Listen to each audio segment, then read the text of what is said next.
Hi friends, welcome back to my channel. Friends ನೋಡಿ, ಸೇವಂತಿಗೆ ಹೂವೆಲ್ಲ ಚೆನ್ನಾಗಿ ಆಗಿದೆ. ಫ್ರೆಂಡ್ಸ್, ಇನ್ನೇನು ಮಳೆಗಾಲ ಮುಗಿದು ಚಳಿಗಾಲ ಪ್ರಾರಂಭ ಆಗುತ್ತೆ. ನಾವು ಚಳಿಗಾಲಕ್ಕಾಗಿ ಕೆಲವು ಹೂವಿನ ಬೀಜಗಳನ್ನು ಹಾಕ್ಕೋಬೇಕು. ಈಗಲೇ ಸೆಪ್ಟೆಂಬರ್ ಅಥವಾ ಅಕ್ಟೋಬರ್ ಫಸ್ಟ್ ವಾರ ಸೆಕೆಂಡ್ ವಾರದಲ್ಲೆಲ್ಲ ನಾವು ಸೀಡ್ಸನ್ನು ಹಾಕ್ಕೋಬೇಕು. ಹಾಗಾಗಿ ನಾನಿವತ್ತು ನಿತ್ಯ ಪುಷ್ಪ ಮತ್ತು ಚೆಂಡು ಹೂವು ಬೀಜನ ಹಾಕ್ಕೊಳ್ತೀನಿ.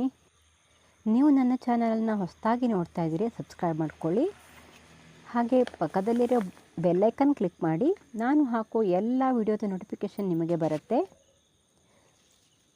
ನಾನು ಹಾಕೋ ಎಲ್ಲ ವಿಡಿಯೋದನ್ನು ನೀವು ನೋಡ್ಬೋದು. ನೋಡಿ, ನಾನು ಈಗಾಗಲೇ ತುಂಬ ಹೂವಿನ ಗಿಡಗಳನ್ನು ಹೇಗೆ ಬೆಳೆಸೋದು ಅಂತ ವಿಡಿಯೋಸ್ ಹಾಕಿದ್ದೀನಿ. ನೀವು ಯಾರಾದರೂ ನೋಡಿಲ್ಲ ಅಂದರೆ ನೋಡಿ. ತುಂಬ ಗಿಡಗಳನ್ನು ನಾವು ಕಟಿಂಗಿನಿಂದನೂ ಬೆಳಿಬೋದು. ಹಾಗೆ ನಾವು ನಿತ್ಯ ಪುಷ್ಪ ಮತ್ತು ಚೆಂಡುವನ್ನು ಬೀಜದಿಂದನೂ ಗ್ರೋ ಮಾಡ್ಬೋದು, ಕಟಿಂಗಿಂದನೂ ಗ್ರೋ ಮಾಡ್ಬೋದು. ನಾನಿಲ್ಲಿ ಇವತ್ತು ಬೀಜದಿಂದ ಹೇಗೆ ಗ್ರೋ ಮಾಡುವುದು ಅಂತ ತೋರಿಸ್ತೀನಿ. ನೋಡಿ, ನಾನಿಲ್ಲಿ ಹೋದ ವರ್ಷ ಬೀಜ ಮಾಡಿಟ್ಕೊಂಡಿದ್ದೆ ಹೂವಾಗಿರೋದನ್ನು. ಬೀಜ ಯಾವಾಗಲೂ 6 ತಿಂಗಳ ಆದರೂ ಒಳಗೆ ಇರಬೇಕು. ತುಂಬ ದಿನ ಆದಮೇಲೆ ಬೀಜ ಜರ್ಮಿನೇಟ್ ಪ್ರಮಾಣ ಕಡಿಮೆ ಆಗುತ್ತೆ. ನಾವು ಬೀಜ ಹಸಿರುವಾಗ ಹಾಕ್ಕೊಂಡ್ರೆ ತುಂಬ ಚೆನ್ನಾಗಿ ಬರುತ್ತೆ ಬೀಜಗಳು. ನೋಡಿ, ನಾನಿಲ್ಲಿ ಸಣ್ಣ ಪಾಟನ್ನು ತೊಗೊಂಡಿದ್ದೀನಿ. ಹಾಗೆ ಕೆಳಗಡೆ ಸ್ವಲ್ಪ ಮಣ್ಣು ಕೆಳಗಡೆ ಹೋಗಬಾರ್ದು ಅಂತ ನಾವು ಬಟ್ಟೆನ ಹಾಕ್ಕೊಂಡಿದ್ದೀನಿ. ಇದು ನಾನು ಪಾಟಿಂಗ್ ಮಿಕ್ಸ್ನ ತೊಗೊಂಡಿದ್ದೀನಿ. ನೀವು 50% ಮಣ್ಣು 50% ಕೊಕ್ಕೋಪೀಟನ್ನಾದರೂ ತೊಗೋಬೋದು. ಬೀಜ ಹಾಕಲಿಕ್ಕೆ ಕೊಕ್ಕೋಪೀಟ್ ಚೆನ್ನಾಗಿರುತ್ತೆ. ನಾನಿಲ್ಲಿ ಪಾಟಿಂಗ್ ಮಿಕ್ಸ್ನ ಮಾತ್ರ ತೊಗೊಂಡಿದ್ದೀನಿ. ಕೊಕ್ಕೋಪೀಟ್ ಸ್ವಲ್ಪ ಪ್ರಮಾಣದಲ್ಲಿ ಹಾಕ್ಕೊಂಡಿದ್ದೀನಿ ಅಷ್ಟೇ. ನೀವಿಲ್ಲಿ 3/4% ಕೊಕ್ಕೋಪೀಟು 1/4% ಮಣ್ಣನ್ನಾದರೂ ತೊಗೋಬೋದು. ನೀವು ಬೇಕಾದರೆ ಯಾವ ರೀತಿ ಪಾಟಿಂಗ್ ಮಿಕ್ಸ್ನ ಬೇಕಾದರೂ ತೊಗೋಬೋದು. ನಾನಿಲ್ಲಿ ಮಣ್ಣಿನ ಮಿಶ್ರಣ ಅಂತ ಒಂದು ಪಾಟಿಂಗ್ ಮಿಕ್ಸ್ನ ಮಾಡಿದ್ನಲ್ಲ, ಅದೇ ಪಾಟಿಂಗ್ ಮಿಕ್ಸ್ನ ತೊಗೊಂಡಿದ್ದೀನಿ. ನಾನು ಬೀಜಗಳಿಗೆ ಫಂಗಸ್ ಆಗಬಾರ್ದು ಅಂತ ಸ್ವಲ್ಪ ಫಂಗಿಸೈಡ್ನ ಹಾಕ್ಕೊಳ್ತೀನಿ. ಇರುವೆಗಳು ಎಲ್ಲ ತಿಂದುಬಿಡುತ್ತಲ್ಲ, ಹಾಗಾಗಿ ಸ್ವಲ್ಪ ಫಂಗಿಸೈಡನ್ನು ಹಾಕ್ಕೊಳ್ತೀನಿ. ನೀವು ಬೇಕಾದರೆ ಕಹಿಬೇವಿನ ಹಿಂಡಿ ಕೂಡ ಇದಕ್ಕೆ ಸೇರಿಸ್ಕೊಳ್ಬೋದು ಸ್ವಲ್ಪ ಪ್ರಮಾಣದಲ್ಲಿ. ಫಂಗಿಸೈಡನ್ನ ಹಾಕ್ಕೊಂಡು ಚೆನ್ನಾಗಿ ಮಿಕ್ಸ್ ಮಾಡ್ಕೊಳ್ತೀನಿ. ನಾವು ನಿತ್ಯ ಪುಷ್ಪನ ಕಟಿಂಗಿಂದನೂ ಗ್ರೋ ಮಾಡ್ಕೋಬೋದು. ಮುಂದಿನ ವಿಡಿಯೋಗಳಲ್ಲಿ ತೋರಿಸ್ತೀನಿ ಯಾವ ರೀತಿ ಕಟಿಂಗಿಂದ ಬೆಳಿಬೋದು ಅಂತ. ನಾವು ಚೆಂಡು ಹೂವು ಕೂಡ ಕಟಿಂಗಿಂದ ಬೆಳಿಬೋದು. ನಾವು ಚೆಂಡು ಹೂವನ್ನು ಸ್ವಲ್ಪ ಸೀಡ್ಸ್ ಹಾಕಿದಾಗ ಸ್ವಲ್ಪ ಹೈಬ್ರಿಡ್ ಎಲ್ಲ ಸ್ವಲ್ಪ ಬೇರೆ ಬೇರೆ ನಮೂನೆ ಆಗಿಬಿಡತ್ತೆ. ಹಾಗಾಗಿ ನಾವು ಅದನ್ನು ಹೈಬ್ರಿಡ್ ಚೆಂಡು ಹೂವನ್ನು ಕಟಿಂಗಿಂದ ಗ್ರೋ ಮಾಡಿಕೊಂಡ್ರೆ ಅದೇ ಸೈಜ್ ಬರುತ್ತೆ. ನೋಡಿ, ಇಲ್ಲಿ ನಾನು ಪಾಟಿಗೆ ಸ್ವಲ್ಪ ಮಣ್ಣನ್ನು ಹಾಕ್ಕೊಂಡು ಬೀಜನ ಹಾಕ್ಕೊಳ್ತೀನಿ. ಈಗ ನೋಡಿ, ಇದು ಸ್ವಲ್ಪನೇ ಹಾಕ್ಕೊಳ್ತೀನಿ ನಾನು.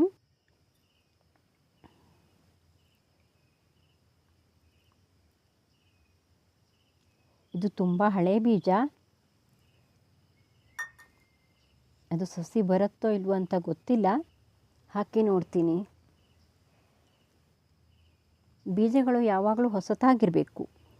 ತುಂಬ ಹಳೆಯ ಬೀಜ ಜರ್ಮಿನೇಟ್ ಆಗಲ್ಲ, ಹಾಳಾಗಿಬಿಟ್ಟಿರುತ್ತೆ. ನೋಡೋಣ. ನೋಡಿ, ಇದರ ಮೇಲೆ ಸ್ವಲ್ಪ ನಾವು ಕೊಕ್ಕೋಪಿಟ್ಟ ಅಥವಾ ಗೊಬ್ಬರನಾರು ಹಾಕ್ಕೊಳ್ಳಿ. ನೀವು ವರ್ಮಿ ಕಂಪೋಸ್ಟ್ ಏನಾದರೂ ಹಾಕ್ಕೊಳ್ಳಿ. ಹಾಕ್ಕೊಂಡು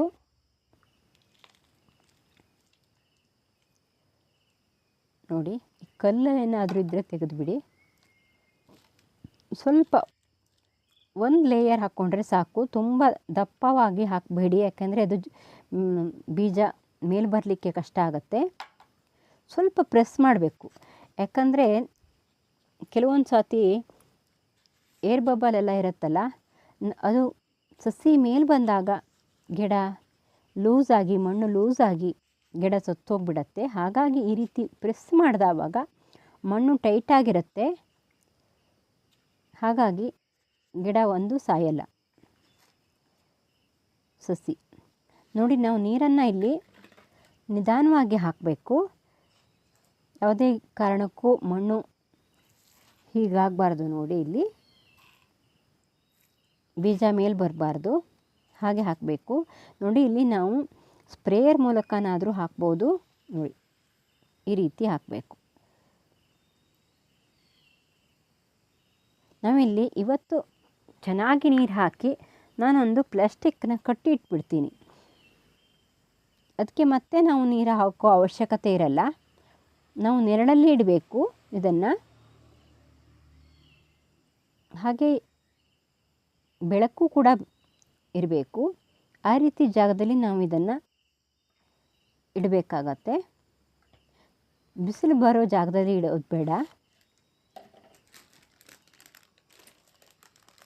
ಇಲ್ಲಿ ನೋಡಿ, ನಾನು ಒಂದು ಪ್ಲಾಸ್ಟಿಕ್ನ ಬಿಗಿಯಾಗಿ ಕಟ್ಟಿ ಇಡ್ತೀನಿ. ಯಾಕಂದರೆ ಕೆಳಗಡೆ ಗಾಳಿ ಆಡಬಾರ್ದು, ಆಗ ಬೇಗ ಜರ್ಮಿನೇಟ್ ಆಗುತ್ತೆ. ಇದನ್ನು ಹಾಗೆ ಕೂಡ ಇಡ್ಬೋದು. ನಾನು ಈ ರೀತಿ ಇಡ್ತೀನಿ ಅಷ್ಟೇ.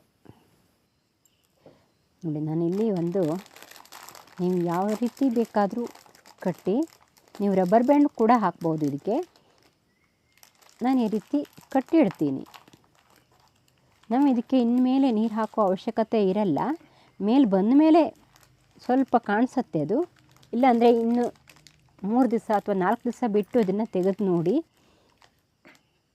ಗಿಡ ಮೇಲೆ ಬಂದರೆ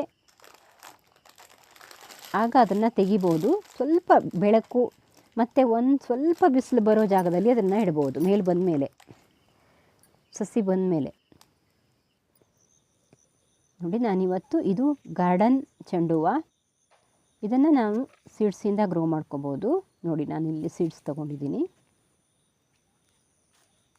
ನೋಡಿ, ಇದು ಹೈಬ್ರಿಡ್ ಚೆಂಡು ಹೂವು, ತುಂಬ ಚೆನ್ನಾಗಿದೆ. ಇದನ್ನು ನಾನು ಕಟಿಂಗಿಂದನೇ ಗ್ರೋ ಮಾಡಿದ್ದೀನಿ. ಕಟಿಂಗಿಂದ ಗ್ರೋ ಮಾಡಿದಾಗ ಇದೇ ಕಲರು ಮತ್ತು ಇದೇ ಸೈಜು ಬರುತ್ತೆ. ಇಲ್ಲ ಅಂದರೆ ಸ್ವಲ್ಪ ಚೇಂಜ್ ಆಗುತ್ತೆ ಹೂವು. ನೋಡಿ, ನಾನಿಲ್ಲಿ ಬೀಜನ ಹಾಕಲಿಕ್ಕೆ ಅಂತ ಪಾಟಿಂಗ್ ಮಿಕ್ಸ್ನ ಹಾಕ್ಕೊಂಡಿದ್ದೀನಿ ಒಂದು ಕವರಿಗೆ. ನಾವು ಯಾವಾಗಲೂ ಬೀಜ ಹಾಕಬೇಕಾದ್ರೆ 2 ಅಥವಾ 3 ಇಂಚು ಇಲ್ಲ 4 ಇಂಚ್ ಪಾಟ್ನ ತಗೋಬೋದು. ಇಲ್ಲ ನೀವು ಕವರಲ್ಲಿ ಹಾಕೋದಾದರೆ 4 ಇಂಚ್ ಮಣ್ಣನ್ನು ಹಾಕ್ಕೊಂಡ್ರೆ ಸಾಕಾಗುತ್ತೆ. ಜಾಸ್ತಿ ದೊಡ್ಡ ಪಾಟು ಬೇಕಾಗಲ್ಲ ಅದಕ್ಕೆ ಸೀಡ್ಸ್ನ ಹಾಕ್ಕೋಬೇಕಾದ್ರೆ. ನೋಡಿ, ನಾನು ಇದನ್ನು ಬಿಡಿಸಿ ಹಾಕ್ಕೊಳ್ತೀನಿ. ನೋಡಿ,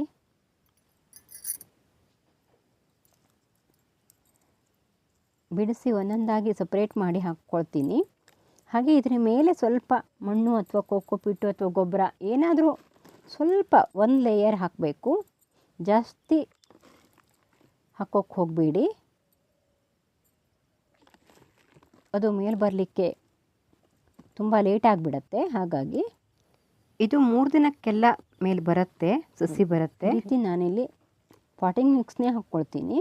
ಹಾಕಿ ಸ್ವಲ್ಪ ಪ್ರೆಸ್ ಮಾಡಿ ಇದಕ್ಕೆ ನೀರು ಹಾಕಿ ಹಾಗೆ ಇಡ್ತೀನಿ.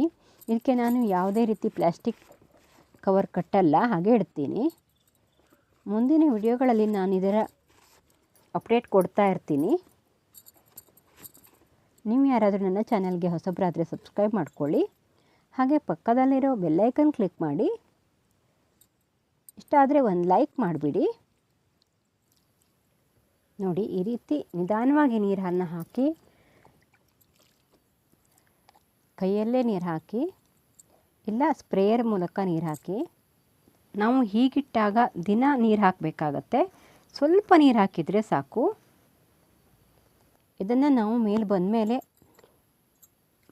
ಬೇರೆ ಕಡೆ ನೆಡಬೇಕು. ಫ್ರೆಂಡ್ಸ್, ನಾನು ಮೊನ್ನೆ ಟೊಮೆಟೊ ಬೀಜನ ಹಾಕಿ ತೋರಿಸಿದ್ನಲ್ಲ, ಅದೇ ಇದು. ನೋಡಿ, ಮೇಲೆ ಬರ್ತಾ ಇದೆ. ವಿಡಿಯೋ ನೋಡಿದ್ದಕ್ಕೆ ಧನ್ಯವಾದ ಫ್ರೆಂಡ್ಸ್. ಮುಂದಿನ ವಿಡಿಯೋದಲ್ಲಿ ಸಿಗೋಣ. ಬಾಯ್.